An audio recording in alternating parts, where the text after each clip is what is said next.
Ya, pemirsa, sejumlah tantangan menanti Panglima TNI Andika Perkasa. Kita akan masih membahas bersama Ibu Kristina Aryani, anggota Komisi 1 DPR RI, dan juga Mas Ridwan Habib, Direktur Indonesia Intelligence Institute.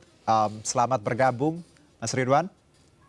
Selamat sore, Ya, Mbak selamat Kristina. sore. Selamat sore, Mas. Oke, saya ke Mas Ridwan terlebih dahulu. Kita lihat tantangan untuk Panglima yang baru. Kalau kita tahu bahwa ada banyak PR di sini, kesejahteraan prajurit, alutsista, dan hal-hal lain. Menurut Anda, apa tantangan terbesar seorang Andika Perkasa?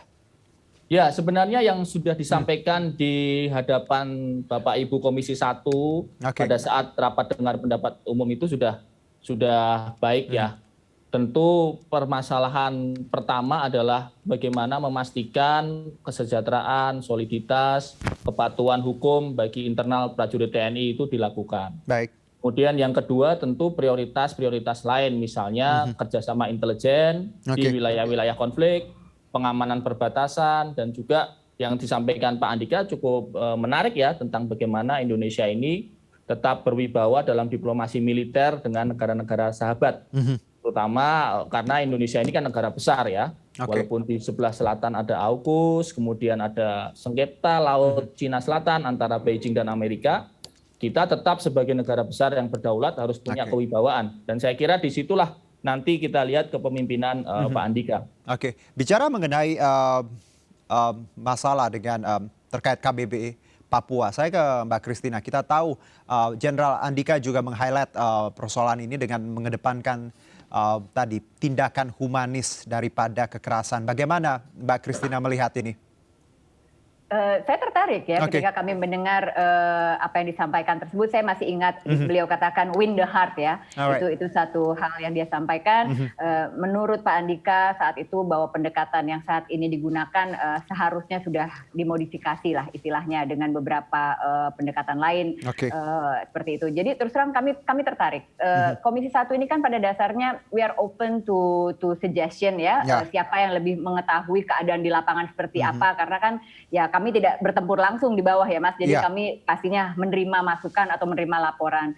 Sehingga apa yang disampaikan ini menarik dan kami akan memberi waktu kepada Oke. beliau untuk melakukan apa yang disampaikan, karena ini bisa menjadi satu solusi ya. Kita sudah Ya. cukup prihatin dengan apa yang terjadi di Papua sejauh ini, banyak korban jiwa seperti itu, sehingga ya kami setuju kalau Oke. pendekatan humanis bisa digunakan di sana. Mas Ridwan, ada tambahan terkait ini bagaimana Jenderal Andika Perkasa akan mengedepankan tadi pendekatan yang humanis di Papua?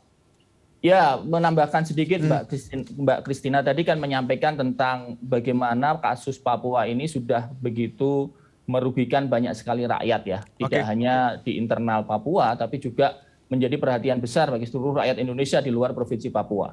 Dan yang menarik adalah Pak Andika ini kita tahu memiliki pemahaman tentang counter terorisme dan counter intelijen yang sangat baik. Ya. Beliau lama sekali berdinas di Kopassus dan juga pernah BKO di BIN ya. Jadi pemahaman tentang intelijen teritorial itu sangat baik. Dan ketika dalam pertemuan tertutup yang tidak dipublikasikan di media menyampaikan bahwa akan menggunakan pendekatan-pendekatan dialog, pendekatan-pendekatan intelijen, saya kira ini bagus ya dan belum pernah dicoba sih menurut saya. Lebih banyak pendekatannya kan sekarang pendekatan taktis keamanan, misalnya gelar pasukan, kirim Oke. pasukan, kemudian patroli, ada kemarin rame-rame pasukan setan gitu kan. Nah kalau kemudian dengan pendekatan intelijen itu win the heart and mind ya. Alright. Keberhasilan intelijen itu adalah mendapatkan pikiran dan hati lawan, mengubah lawan menjadi teman. Oke. Nah ini yang saya kira problem yang tidak sederhana, akan tetapi dengan latar belakang beliau sebagai sebagai pernah berdinas di Kopassus, memiliki pemahaman intelijen yang baik, moga-moga ini bisa dilakukan, bahkan mungkin bisa jadi ini 100 hari pencapaian prestasi beliau pertama ya, karena kalau itu bisa saya kira juga baik. Ya, yang menarik juga dari visi misi seorang Andika Perkasa. Kalau kita tahu alutsista juga banyak yang tadi menyoroti ini. Tapi kalau kita lihat ada 8 poin, isinya semua penguatan, peningkatan, sinergitas seperti itu. Kalau dari Mbak Kristina, Anda melihat visi misi 8 poin ini, alutsista mungkin secara samar ya tidak ada di sini. Tapi lagi-lagi bagaimana penguatan institusi dari dalam menjadi kekuatan untuk TNI itu sendiri? Ya, jadi menarik memang kalau alutsista kita tidak bisa negasikan ya, Oke. kita perlu modernisasi. Baik. Cuman waktu itu yang beliau sampaikan juga bahwa ini tidak harus grand gitu. Jadi kita bisa menggunakan pendekatan lain terkait ini, mungkin alat-alat yang tidak bukan firepower-nya, saya lupa istilah yang beliau sebutkan, tapi intinya ada alternatif lain. Jadi beliau secara tidak langsung membuka pikiran saya paling tidak di saat itu ya, bahwa mungkin ada opsi lain yang kita bisa lihat, dan tentunya kita sangat tertarik ya untuk melihat lebih lanjut ke depannya ini seperti apa. Jadi saya lihat memang progresif ya Mas ya, dan ada beberapa hal baru ya yang menarik, yang sangat menarik untuk karena mitra kami kan bagaimanapun juga TNI merupakan mitra kami dan tentunya kami senang. Saya juga ingin mengadres satu hal soal kesejahteraan prajurit karena ini memang menjadi perjuangan Partai Golkar sudah cukup lama ya. Ada panjanya juga khusus. Nah, ini juga beliau menyatakan bahwa hal ini menjadi concern juga dan akan juga segera ditindaklanjuti dengan melakukan scrutinizing dari anggaran yang ada dan mungkin reallocating atau refocusing dari beberapa pos yang bisa digunakan untuk mendukung agar kesejahteraan prajurit, peningkatan kesejahteraan prajurit ini bisa terrealisasi, dan itu sangat-sangat menyenangkan kami untuk didengar. Oke, sangat progresif tadi. Bicara mengenai masa jabatan, ini juga menarik. Beliau punya masa ya untuk sementara adalah 13 bulan, tapi kita tidak tahu nanti aturannya yang baru seperti apa. Tapi kalau bicara 13 bulan ini, apakah cukup leluasa beliau untuk memberikan gebrakan? Tapi ada juga yang bilang mau 13 bulan ataupun 4 tahun, is all about quality ya. Bagaimana seorang pemimpin bisa merealisasikan janjinya. Saya ke Mas Ridwan, bicara jabatan yang singkat untuk sementara, 13 bulan. Ya, sistem TNI adalah sebuah sistem yang rapi ya. Mereka ini menganut sistem komando yang sangat rapi. Artinya Pak Hadi pun kan belum semua program beliau tuntas. Tentu akan dilanjutkan yang oleh Pak Andika. Jadi program-program Pak Hadi Cahyanto yang belum selesai dilanjutkan. Demikian juga nantinya ketika Pak Andika akan pensiun kira-kira tahun depan, tentu juga akan dilanjutkan oleh Panglima setelah beliau. Jadi soal masa jabatan saya kira tidak terlalu merisaukan itu. Yang perlu diperhatikan justru malah efektivitas waktu, karena sekali lagi kita juga belum selesai dari pandemi ini.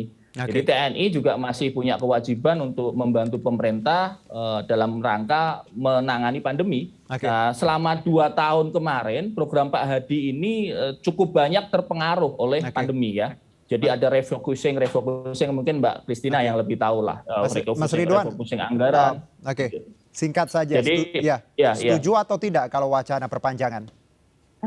Saya kira tidak ya. Karena mekanismenya sudah ada di Undang-Undang TNI. Kita biarkan beliau bekerja dulu lah. Belum bekerja masa udah diperpanjang. Tapi udah tahu kan ada wacana revisi? Iya, wacananya kan digulirkan di DPR, Mbak Kristina yang lebih tahu. Nah, saya ke Mbak Kristina. Mbak Kristina, satu pertanyaan sebelum kita tutup segmen ini. Wacana perpanjangan, bagaimana Anda melihat ya? Saya akan pisahkan ini dua hal ya. Kalau secara pribadi memang saya melihat banyak pejabat kita, maksudnya perwira tinggi kita ya dengan usia ini masih, ada yang bilang bukan lucu-lucunya sih ya, tapi maksudnya mereka tuh masih sangat produktif ya. Masih produktif dan memang kita harus akui itu. Lalu kalau kita mau lihat dari PNS juga kan itu memang usia pensiunnya sudah bisa sampai 60 tahun. Lalu di Polri juga untuk perwira tinggi yang dibutuhkan juga bisa. Tapi itu satu hal, itu fakta. Nah, tapi yang kedua adalah wacana ini juga sebetulnya sudah pernah diangkat oleh Presiden waktu 2019, tapi itu levelnya Bintara dan Tamtama. Tapi itu sebatas wacana, kita belum tahu prosesnya seperti apa. Nah, revisi Undang-Undang TNI juga memang sudah masuk ke Prolegnas Long List ya, 2020-2024. Nah, diperlukan upaya untuk mendorong ini menjadi Prolegnas prioritas, dan sejauh ini memang belum ada. Nah, tapi kalau pendapat saya pribadi, ketika kita bicara soal seperti ini ya, soal penambahan usia pensiun misalnya, kita harus kaji dengan baik ya. Kita harus betul-betul lihat karena konsekuensinya ini banyak, Mas. Yang pertama tadi kita bicara soal kesejahteraan prajurit itu satu hal yang ingin kita tingkatkan. Nah, sementara dengan perpanjangan usia pensiun pasti ada implikasi ke situ. Otomatis itu juga ada kaitannya dengan anggaran.